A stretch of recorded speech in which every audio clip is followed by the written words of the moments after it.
নমস্কার বন্ধুরা, জিও হাব চ্যানেলে সকলকে স্বাগত জানাই।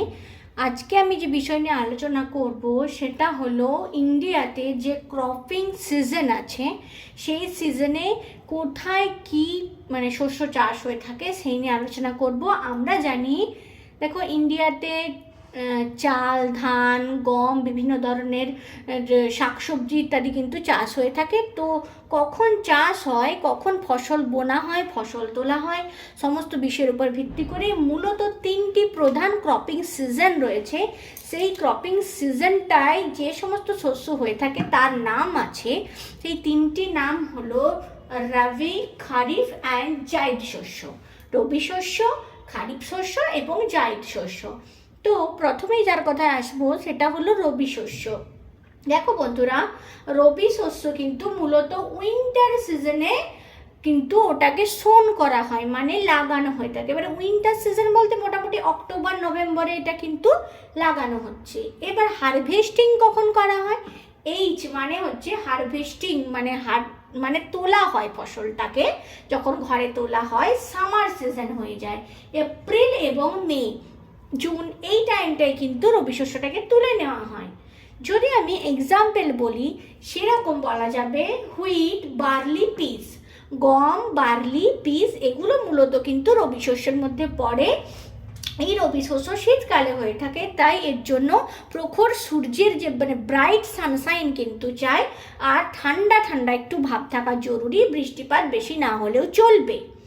এবার দেখো, এই রবি শস্য মূলত কোথায়, ভারতবর্ষের কোন কোন রাজ্যগুলি মূলত চাষ করা হয়ে থাকে? নর্থ আর নর্থ ওয়েস্টার্ন যে রিজিয়নগুলো আছে, যেমন পাঞ্জাব, হরিয়ানা, হিমাচল প্রদেশ, জম্মু কাশ্মীর, যেগুলো নর্থ ওয়েস্টার্ন পার্ট, এগুলো তুলনামূলক শুষ্ক এবং শীতল, সেই এরিয়ায় কিন্তু রবি শস্য চাষ করা হয়ে থাকে। দ্বিতীয়বার যার কথায় আসবো সেটা হলো খারিফ শস্যের কথা। খারিফ শস্য কিন্তু এই সময়ে, এখন আমি যে ভিডিওটা বানাচ্ছি যেই সময়ের কথা বলছি সেটা মনসুন সিজন, জুন জুলাই মাসে কিন্তু এটা লাগানো হয়ে থাকে। আমরা জানি চাষি বন্ধুরা বৃষ্টিতে ভিজে খারিফ শস্য কিন্তু লাগিয়ে থাকেন। এবার হারভেস্টিং কখন করা হয়? সেপ্টেম্বর টু অক্টোবর মাসে, যখন ঠিক ঠান্ডাটা পড়বে তার একটু আগে, এই টাইমটা কিন্তু এটাকে কেটে নেওয়া হয়। মূলত কিন্তু প্যাডি, আমাদের যে ধান, যেটা মেজর ক্রপ ইন ইন্ডিয়া, সেটা কিন্তু খারিফ শস্যের মধ্যে পড়ে। আমরা জানি আউশ, আমন, বোরো, এই তিন ধরনের ধান চাষ ভারতবর্ষে লক্ষ্য করা যায়। এছাড়া মেজ আছে, কটন আছে, বাজরা আছে, এগুলো কিন্তু সবই খারিফ শস্যের মধ্যে পড়ে। এবার দেখো, এই যে খারিফ শস্য, এর জন্য কিন্তু বর্ষা বা জলের খুব প্রয়োজন হয়। মোটামুটি 25 ডিগ্রি সেলসিয়াস তাপমাত্রার দরকার হয়ে থাকে। সুতরাং যে যে জেলাগুলোয় বা যে সে রাজ্যে তুলনামূলকভাবে বৃষ্টিপাতের পরিমাণ বেশি, খারিফ শস্য সেখানে বেশি প্রায়োরিটি পায়। কোন কোন সেই রাজ্যগুলি? আসাম, ওয়েস্ট বেঙ্গল, অন্ধ্রপ্রদেশ, ওড়িশা, কর্ণাটকা, তেলেঙ্গানা, তেলেঙ্গানা, এই যে কোস্টাল রিজন বরাবর কিন্তু বেশি এটা পরিলক্ষিত হয়ে থাকে। এবার সবশেষে যার কথা আসবো সেটা হলো জাইদ শস্যের কথা। দেখো, এই রবি শস্য আর খারিফ শস্যের ঠিক মাঝখানের সিজনে যেটা চাষ করা হয়ে থাকে সেটাই হলো কিন্তু জাইদ শস্য। এই জাইদ শস্য কিন্তু অল ওভার ইন্ডিয়াতে মোটামুটি চাষ করা হয়ে থাকে। এটা কিন্তু শর্ট সিজন, খুব অল্প সময় লাগে কিন্তু এখানে শস্যগুলি গ্রো হওয়ার জন্য। বেশি দীর্ঘ সময়, এখানে দেখো রবি সিজনে যে সমস্ত শস্যগুলো, এগুলো লাগানোর থেকে ফসল তোলা অবধি টাইমটা অনেকটা দীর্ঘ, কিন্তু জাইদ শস্য কিন্তু খুব শর্ট সিজনে, অল্প সময়ের মধ্যে কিন্তু এটা চাষ করা হয়ে থাকে। মূলত যে ওয়াটারমেলন, তরমুজ আমরা জানি, কিউকাম্বার, কিরা বা শশা যেটা খেয়ে থাকি, সেটা কিন্তু জাইদ শস্যের মধ্যে পড়ে।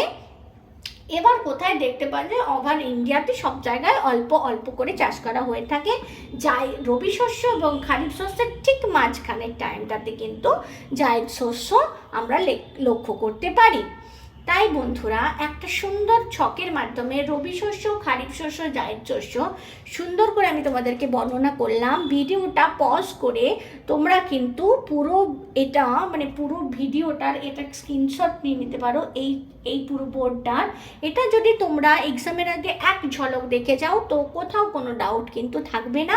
আর মনে রাখার খুব সহজ উপায় আমি ছোট্ট ছোট্ট করে সুন্দর করে ট্রাম দিয়ে দেখানোর চেষ্টা করেছি। মূলত প্যাডি কিন্তু খুব গুরুত্বপূর্ণ, এক্সামে আসে কোনটি রবি শস্য। ধরো এক্সামে দিল গম, গম আমাদের রবি শস্য না খারিফ শস্য? শীতকালে পাওয়া যায়, শীতকালে কিন্তু এটা তৈরি হয় বা উৎপাদন হয়ে থাকে, তো সুতরাং এটা রবি শস্য। খারিফ শস্য, জায়দ শস্য। এই যে প্যাডি বা ধান, একে কিন্তু থার্স্টি ক্রপ বলা হয়ে থাকে বন্ধুরা। কারণ থার্স্টি ক্রপ, যখন আমরা তৃষ্ণার্ত থাকি তখন প্রচুর পরিমাণে জল পান করে থাকি, ঠিক সেই রকমই ধান গাছের বৃদ্ধির জন্য প্রচুর পরিমাণে জলের কিন্তু দরকার হয়ে থাকে। এটা কিন্তু খুব গুরুত্বপূর্ণ। সুতরাং এটাকে আমরা বলি কি খারিফ শস্য। আর এই খারিফ শস্যের মধ্যে যে ধানকে আমরা তৃষ্ণার্ত ফসল বা থার্স্টি ক্রপ কিন্তু বলে দিতে পারি। তো আজকের ভিডিওটা তোমাদের কেমন লাগলো একটু অবশ্যই তোমরা জানিও কমেন্ট করে। এরকম আর কি কি ভিডিও তোমাদের প্রয়োজন সেটাও লিখে দিতে পারো, আমাকে বলতে পারো, আমি চেষ্টা করব তোমাদের কাছে সেগুলো উপস্থাপন করার। আর যদি চ্যানেলে তোমরা নতুন হয়ে থাকো তোমাদেরকে আমি রিকোয়েস্ট করছি অবশ্যই চ্যানেলটিকে সাবস্ক্রাইব করে নিও বন্ধুরা।